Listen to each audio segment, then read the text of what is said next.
So we work for Babcock. If you're not familiar with Babcock, we're mainly known for building big gray things, so warships, submarines. We're the oldest defense contractor in the UK, but we do a lot more than just build heavy machinery. So we have 8 sectors across the business, doing everything from controlling the UK's military satellite network, training Met Police, electronic warfare, and some of the more interesting things with the group that I work with is within is mission systems, so working for security services as well. All right, so I'm going to start off with an overview of AI just to kind of get the point across that what we're seeing out of ChatGPT is only one flavor of AI. There's lots of different algorithms out there that you can choose to develop products with. It's very successful at image and text recognition, so it's got a lot of notoriety. It's offering us the capabilities to do things we haven't done before, but there's a very successful history going back about 75 years of developing products, AI products for defense. Everything from controlling the flight of a missile to radar systems, electronic warfare systems. So there's a lot of different things. So robotics is a very long, storied field. There's lots of stuff in natural language processing. That's kind of my main area of expertise that I spent most of the last 12 years in. It's not just ChatGPT. There's lots of different algorithms out there for doing lots of different things. So there's this 75-year history of doing this, going back to Turing in 1945.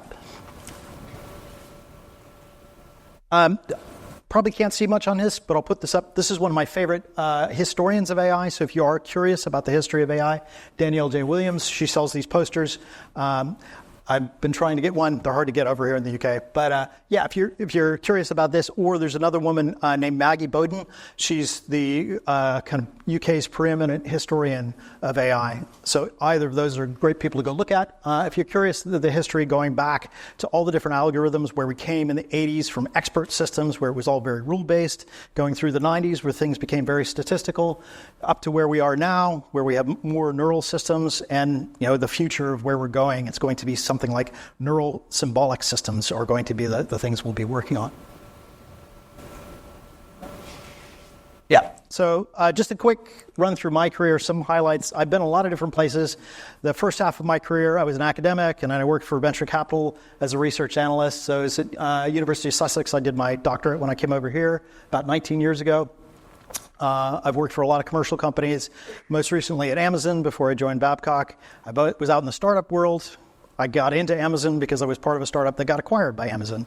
So I'll show you a bit in a minute, but our claim to fame was we built the trust and safety system for Twitch, and then Amazon bought us.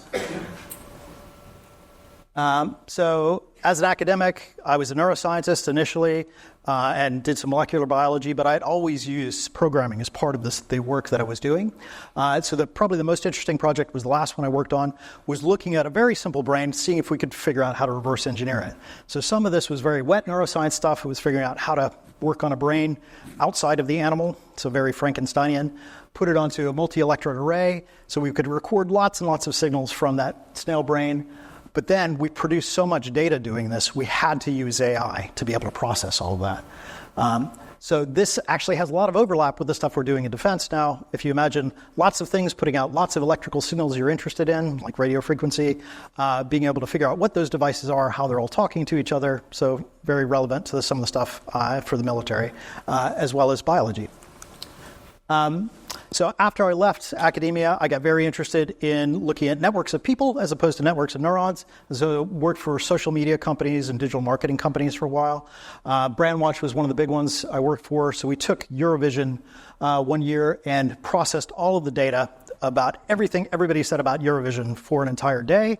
And then particularly focused on the event itself to see if we could see what everybody was talking about, all the topics. Were they talking about the outfits, the song? And this was very relevant to the people we're working for. So one of the commercial clients we're working for was EA Games, who wanted to know everything everybody said about their games across the entire internet. So being able to show them the capability that we could understand in very great detail what people were talking about, any topic of interest, that brought us a lot of attention for doing this kind of work. I did some work pro bono for Citizens Advice and a very good charity called DataKind. So I would very much encourage any budding data scientists, software engineers, go volunteer for DataKind. You will learn so much on a weekend going out with them. So they provide pro bono services to other charities, data science services. So they'll come in and look at the data an organization might hold and try and help them make sense of it. So this is what we did for Citizens Advice. And so a weekend hackathon turned into a year-long project. So I led this team that we looked at all the data coming out of all of the Citizens Advice offices around the country. And we could tell exactly the effect of, so say, a new piece of legislation having an impact on people, like are they having problems with their landlords? Are they having problems accessing benefits? So we could immediately see those effects as soon as those reports started to come into the offices about what people were talking about. Prior to this, Citizens Advice didn't really have a good way of looking at all of this data. So a lot of language processing AI here, a lot of social network analysis as well. I got very interested in next generation city data platforms. So this was some work I did with the University of Brighton, trying to figure out how to model an entire city and tell the council or other interested parties. So this was focused on Brighton. Everything that was going on in that city. Could you solve traffic problems? Could you solve problems with trying to make decisions about, there's a lot of tourists coming down. Are they tearing up the roads, tearing up the pavements? Do we want to make that investment into tourism? Fixing lots of different problems around the city. So then the last period of my career, I worked for a few different startups. I wound up working for a startup called Spirit AI that was doing trust and safety for games and social media platforms. We wound up with a very good client, Twitch, who's owned by Amazon. We built their trust and safety platform so anytime you chat on Twitch, so where Twitch is there, you would have a streamer talking to you. And Twitch's claim to fame is that you have very low latency, that you can, when you say something in chat, the streamer can see it almost immediately. But it's also very expensive to run that kind of service. But one of the concerns was the toxicity that could possibly come out of stuff in chat. So all of the voice and all of the text that goes through Twitch, we analyzed for any toxicity, misogyny, racism, what have you, and were able to remove that in under a half a second. So you couldn't even notice the difference. So we developed a very, very fast AI text processing system to look for toxicity. So this led me into the work with Babcock. So we took that system a few years ago at the startup and developed a way of looking at lots and lots of data. So military data or intelligence data in the same way we're looking at trust and safety data. And so we wanted to see, could we, say, look at things from Ukraine and see if we could figure out what an adversary was talking about in all their communications. So it turned out to be pretty successful, and that's what led me to Babcock.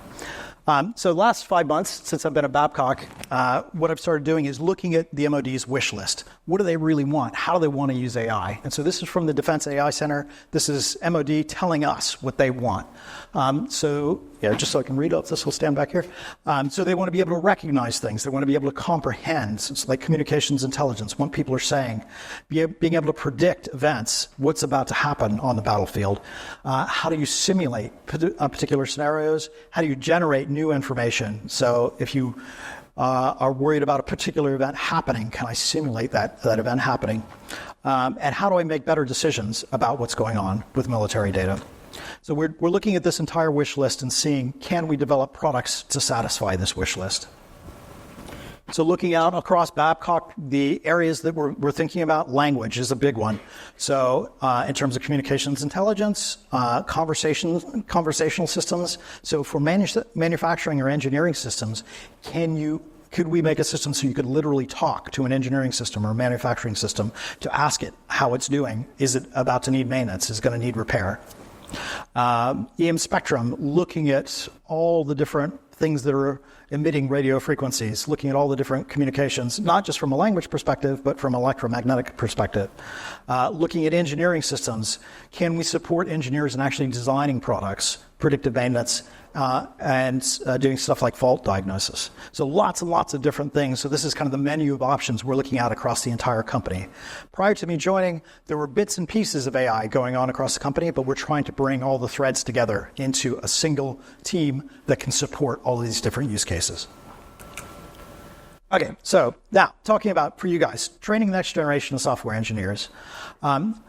Software engineering is rapidly changing now in the face of AI. You're getting coding assistants. Right now, they're not that great for actual production code, but what they are really good for at the moment is teaching you the basics. If you want to go learn a programming language, probably the best way to do it now is go talk to ChatGPT or Gemini or one of the other models out there, and they're constantly beating each other in terms of performance for these tasks. So that I would highly suggest that any course you go to learn programming languages, pick a project, go out and actually talk to a language model about that project.